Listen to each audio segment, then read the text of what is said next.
Hi good morning. അപ്പോൾ നമ്മുടെ ഇന്നത്തെ റെസിപ്പി കണ്ടപ്പോൾ തന്നെ മനസ്സിലായല്ലോ, ഒരു ഗ്രീൻ പീസ് കറിയാണ്. ഗ്രീൻ പീസ് കറി സാധാരണ നമ്മൾ ഉണ്ടാക്കുന്നതിൽ നിന്ന് ചെറിയൊരു വ്യത്യാസമുള്ളൂ. ഒരുപാട് മസാലകളൊന്നും ചേർക്കാതെ വളരെ ടേസ്റ്റി ആയിട്ട് ഉണ്ടാക്കാൻ പറ്റിയ ഗ്രീൻ പീസ് കറിയാണ്. അപ്പോൾ നമുക്ക് എങ്ങനെയാണ് ഈ ഒരു ഗ്രീൻ പീസ് കറി തയ്യാറാക്കുന്നത് നോക്കാം. നമുക്ക് നമ്മുടെ ഇൻഗ്രീഡിയൻസ് നോക്കാം. നമ്മളിപ്പോൾ 3/4 cup green peas overnight soak ചെയ്തെടുത്തിട്ടുണ്ട്, ഇല്ലെങ്കിൽ 8 മണിക്കൂർ സോക്ക് ചെയ്താലും മതി. അതിലേക്ക് ഒരു വലിയ സവോള, ഒരു തക്കാളി, 4-5 പച്ചമുളക്, ഒരു ചെറിയ പീസ് ഇഞ്ചി, 3-4 വെളുത്തുള്ളി വലിയ വെളുത്തുള്ളി ആയതുകൊണ്ടാണ് ഞാൻ 4 എടുത്തിട്ടുള്ളത്. ചെറിയ വെളുത്തുള്ളി ആണെങ്കിൽ ഒരു 6 വരെ എടുക്കാം. പിന്നെ ഒരു 1/2 കപ്പ് തേങ്ങ ചിരവിയതെടുത്തിട്ടുണ്ട്. അപ്പോൾ ആദ്യം നമുക്ക് ഈ ഗ്രീൻ പീസ് ഒന്ന് കുക്ക് ചെയ്യാൻ വെക്കാം.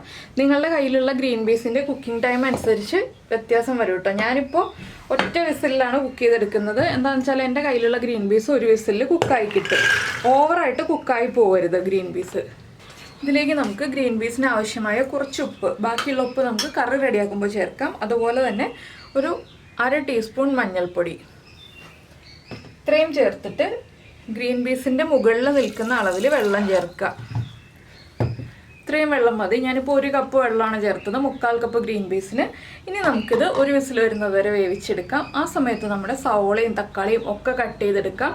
അതുപോലെ തന്നെ ഇഞ്ചിയും വെളുത്തുള്ളിയും എല്ലാം ഞാൻ ചെറുതായിട്ട് ചോപ്പ് ചെയ്താണ് എടുക്കുന്നത്. നിങ്ങൾക്ക് ചതച്ചെടുക്കണം എന്നുണ്ടെങ്കിൽ ചതച്ചെടുക്കാം, ഇല്ലെങ്കിൽ ചോപ്പ് ചെയ്തെടുക്കാം. അപ്പോൾ ഞാനിതൊന്ന് വേവിക്കാൻ വയ്ക്കട്ടെ. ഇപ്പോൾ നമ്മുടെ തക്കാളിയും അതുപോലെ തന്നെ സവോളയൊക്കെ നമ്മൾ കട്ട് ചെയ്തെടുത്തിട്ടുണ്ട്. സവോള ഇതുപോലെ വളരെ ചെറുതായിട്ട്, ഇത് കണ്ടോ, വളരെ ചെറുതായിട്ട് തിന്നായിട്ടാണ് കട്ട് ചെയ്തെടുത്തിട്ടുള്ളത്. പിന്നെ ഇഞ്ചിയും വെളുത്തുള്ളിയും ചോപ്പ് ചെയ്തെടുത്തു, പച്ചമുളക് സ്പ്ലിറ്റ് ചെയ്തെടുത്തു, തക്കാളി ചെറിയ ക്യൂബ്സ് ആയിട്ട് ഇതുപോലെ കട്ട് ചെയ്തെടുത്തു. ഇനി ഒരു വെളുത്തുള്ളി നമ്മൾ കട്ട് ചെയ്യാതെ വെച്ചിട്ടുണ്ട്, അത് നമുക്ക് അരയ്ക്കാനാണ്. അപ്പോൾ നമുക്ക് അരയ്ക്കാനായിട്ട് നമ്മൾ മിക്സിയുടെ ജാറിലേക്ക് എടുത്ത് വെച്ചിരിക്കുന്ന തേങ്ങ ചേർക്കുക. അതിൻ്റെ കൂടെ തന്നെ ഒരു 1/2 ടീസ്പൂൺ പെരിഞ്ജീരകം, വലിയ ജീരകം, 1/4 ടീസ്പൂൺ മാത്രം മുളക് പൊടി, അധികം മുളക് പൊടി വേണ്ട, എരിവുള്ള മുളക് പൊടിയാണ് ഞാൻ ചേർക്കുന്നത്, 1/4 ടീസ്പൂൺ. ഇനി നമുക്കിത് വെള്ളം ചേർത്ത് നന്നായിട്ടൊന്ന് അരച്ചെടുക്കാം. അപ്പോൾ ഇതും കൂടെ അരച്ച് വെച്ചിട്ടുണ്ടെങ്കിൽ നമുക്ക് വേഗത്തിൽ നമ്മുടെ കറി റെഡിയാക്കി എടുക്കാം. ഞാനിത് അരച്ചെടുക്കട്ടെ. അപ്പോൾ നമ്മുടെ അരപ്പ് ഇതാ നമ്മൾ റെഡിയാക്കി എടുത്തിട്ടുണ്ട്. അപ്പോൾ ഞാൻ ഇതിലേക്ക് ആ മാറ്റി വെച്ചിരുന്ന ഒരല്ലി വെളുത്തുള്ളിയും കൂടി ചേർത്തിട്ടു, അത് പറയാൻ വിട്ടുപോയി. ഇനി നമുക്ക് ഈ അരപ്പ് മാറ്റി വയ്ക്കാം. നമ്മുടെ കുക്കറിൻ്റെ പ്രഷർ പോയി കഴിഞ്ഞിട്ട് നമുക്ക് ബാക്കിയുള്ള കാര്യങ്ങൾ ചെയ്യാം. അപ്പോൾ നമ്മുടെ കുക്കറിൻ്റെ പ്രഷറൊക്കെ കംപ്ലീറ്റ് പോയി. ഇനിയിപ്പോൾ നമ്മൾ വേറൊരു പാൻ വെച്ചിട്ടുണ്ട്. ഇതിലേക്ക് നമുക്ക് വെളിച്ചെണ്ണ ചേർക്കാം. വെളിച്ചെണ്ണയിൽ തന്നെ ഈ ഒരു കറി ചെയ്യുക, അപ്പോഴാണ് കൂടുതൽ ടേസ്റ്റ് ഉണ്ടാവുക. അത്യാവശ്യം നമ്മുടെ സവോളയൊക്കെ വഴറ്റാൻ ആവശ്യമായിട്ടുള്ള വെളിച്ചെണ്ണ ചേർത്ത് കൊടുക്കുക. ഇനി വെളിച്ചെണ്ണ ഒന്ന് ചൂടായി വരട്ടെ. അപ്പോൾ നമ്മുടെ വെളിച്ചെണ്ണ നന്നായി ചൂടായി വന്നിട്ടുണ്ട്. നമുക്കിതിലേക്ക് 1 ടീസ്പൂൺ കടുക് ചേർത്ത് കൊടുക്കാം. കടുകൊന്ന് പൊട്ടിത്തുടങ്ങട്ടെ. കടുക് പൊട്ടി വരുമ്പോൾ നമ്മളൊരു 3 വറ്റൽമുളക് ചേർക്കുന്നുണ്ട്. അതുപോലെ തന്നെ നമ്മൾ കട്ട് ചെയ്ത് വെച്ചിരിക്കുന്ന ഇഞ്ചിയും വെളുത്തുള്ളിയും ചേർക്കുന്നുണ്ട്. ഇതിൽ ജിഞ്ചർ ഗാർലിക് പേസ്റ്റ് ചേർക്കുന്നതിനേക്കാൾ ടേസ്റ്റ് ഇഞ്ചിയും വെളുത്തുള്ളിയും ഇതുപോലെ കട്ട് ചെയ്തല്ലെങ്കിൽ ചതച്ച് ചേർക്കുന്നതാണ് കേട്ടോ.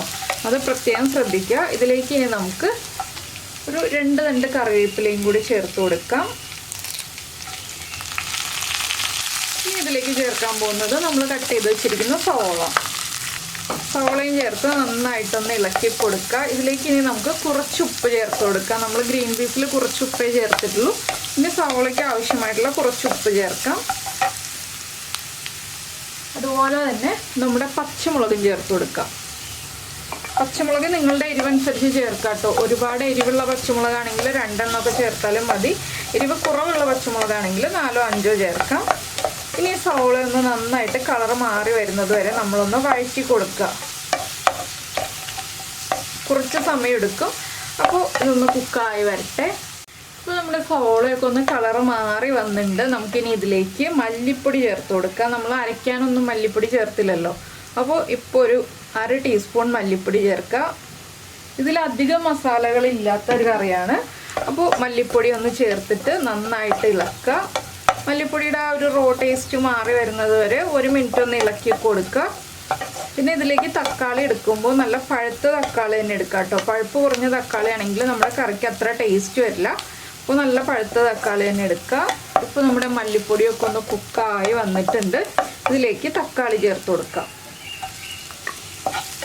തക്കാളി ചേർത്ത് നന്നായിട്ട് ഇളക്കിയതിന് ശേഷം നമുക്കൊന്ന് അടച്ച് വയ്ക്കാം. ഈ തക്കാളി ഒന്ന് കുക്കായി വരാനായിട്ടാണ് നമ്മളിനി അടച്ച് വയ്ക്കാൻ പോകുന്നത്.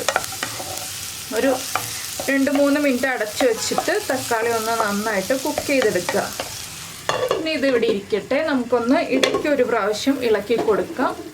നമ്മുടെ തക്കാളി ചേർത്ത് അടച്ചു വെച്ചിട്ട് തക്കാളി ഒന്ന് കുക്കായിട്ടുണ്ട്. ഞാൻ ഒരു പ്രാവശ്യം ഇളക്കി കൊടുത്തു. ഇതിലേക്ക് നമുക്കിനി നമ്മുടെ അരപ്പ് ചേർത്ത് കൊടുക്കണം.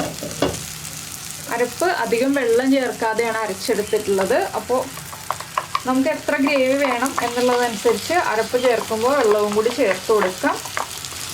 ആദ്യം നമ്മൾ ഈ അരപ്പൊന്ന് വഴറ്റിയെടുക്കണം. എന്താണെന്ന് വെച്ചാൽ നമ്മുടെ വെളുത്തുള്ളിയുടെ ആ ഒരു റോ ടേസ്റ്റൊക്കെ മാറി കിട്ടണം എന്നുണ്ടെങ്കിൽ അരപ്പൊന്ന് വഴറ്റിയെടുത്തിട്ട് പിന്നീട് വെള്ളം ചേർത്ത് കൊടുക്കാം. ഇനി നന്നായിട്ടൊന്ന് ഇളക്കി ഈ അരപ്പൊന്ന് കുക്കായി വരുന്നത് വരെ നമ്മളൊന്ന് ഇളക്കി കൊടുക്കാം. തേങ്ങയുടെയും വെളുത്തുള്ളിയുടെയും ഒക്കെ ആ റോ ടേസ്റ്റ് ഒന്ന് മാറി കിട്ടണം. അപ്പോൾ നിങ്ങളുടെ കയ്യിൽ പെരിഞ്ജീരകം ഇല്ലയെന്നുണ്ടെങ്കിൽ പെരിഞ്ജീരകത്തിൻ്റെ പൊടി ഈ ഒരു സ്റ്റേജിൽ ചേർത്താലും മതി കേട്ടോ. പെരിഞ്ജീരകം ചേർത്ത് അരയ്ക്കാൻ പറ്റിയില്ല എന്നുണ്ടെങ്കിൽ പെരിഞ്ജീരകം പൊടി ഒരു 3/4 ടീസ്പൂൺ ഈ ഒരു സ്റ്റേജിൽ ചേർത്ത് കൊടുത്താലും മതി. അപ്പോൾ നമ്മുടെ ഗ്രീൻ പീസിൽ എത്ര വെള്ളം ഉണ്ടെന്ന് നോക്കിയിട്ട് അതനുസരിച്ച് വേണം നമ്മൾ ഇതിലേക്ക് വെള്ളം ചേർത്ത് കൊടുക്കാൻ. ഒരുപാട് ഗ്രേവി ആയിട്ടുള്ള കറിയേക്കാൾ ടേസ്റ്റ് കുറച്ച് കുറുകിയിരിക്കുന്ന ഒരു കറിയാണ്. അപ്പോൾ നമ്മൾ അരപ്പിൻ്റെ ആ ഒരു മിക്സിയുടെ ജാറുണ്ടല്ലോ, മിക്സിയുടെ ജാറിലേക്ക് കുറച്ച് വെള്ളം ചേർത്തിട്ട് ഇതിലേക്കൊന്ന് ഒഴിച്ചു കൊടുക്കുന്നുണ്ട്.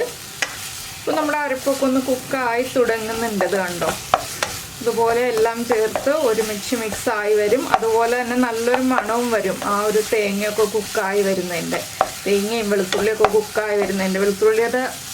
വെളുത്തുള്ളിയുടെ ആ ഒരു റോ ടേസ്റ്റ് മാറി കിട്ടും. അപ്പോൾ ഞാൻ ഇനി മിക്സിയുടെ ജാറിലേക്ക് കുറച്ച് വെള്ളം എടുത്തിട്ട് ഇതിലേക്ക് ചേർക്കാൻ പോവാണ്. വെള്ളം ചേർത്തിട്ട് വീണ്ടും ഒന്ന് ഇളക്കി മിക്സ് ചെയ്ത് ഈ ഒരു ഗ്രേവി ഒന്ന് നന്നായിട്ട് തിളച്ച് വരുന്നത് വരെ നമ്മൾ വെയിറ്റ് ചെയ്യണം.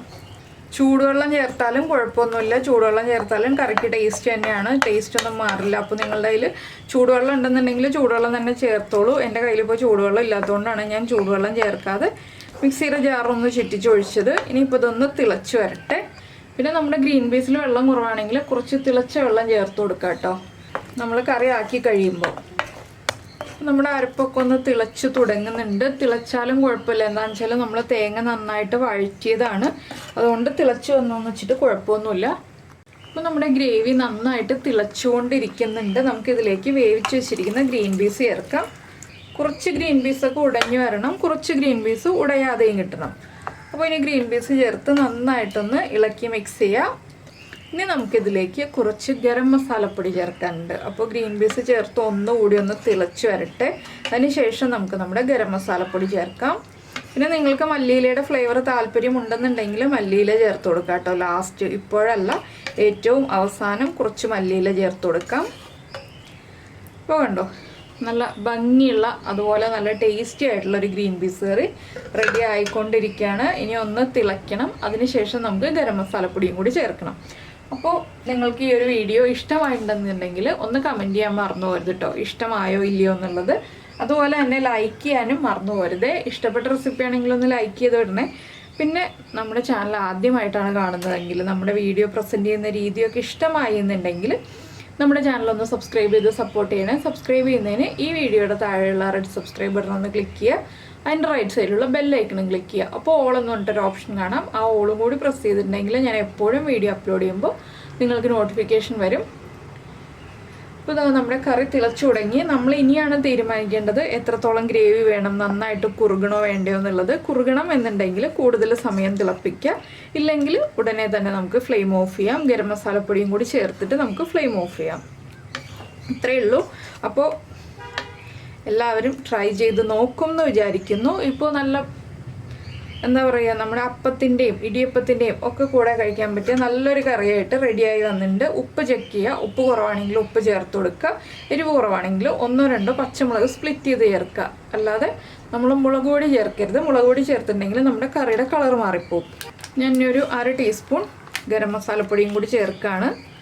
നന്നായിട്ടൊന്ന് ഇളക്കി മിക്സ് ചെയ്യുക. പിന്നെ നിങ്ങൾക്ക് ഗ്രീൻ പീസ് നന്നായിട്ട് ഉടഞ്ഞ് വേണമെന്നുണ്ടെങ്കിൽ അതുപോലെ 3-4 വിസിൽ വരുന്നത് വരെ വേവിച്ചെടുക്കാം കേട്ടോ. ഞാനപ്പോൾ അധികം ഉടഞ്ഞു വരാത്ത രീതിയിൽ കുറച്ച് ഉടഞ്ഞ് കിട്ടുന്ന രീതിയിലാണ് ഈ ഒരു ഇത്രയും ടൈം 2 വിസിൽ അല്ലെങ്കിൽ 1 വിസിൽ എന്ന് പറഞ്ഞത്.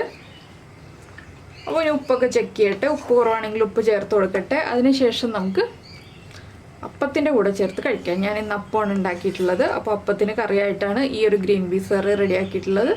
അപ്പോൾ എന്തായാലും നമുക്ക് നമ്മുടെ അടുത്ത റെസിപ്പിയുമായിട്ട് അടുത്ത ദിവസം വീണ്ടും കാണാം.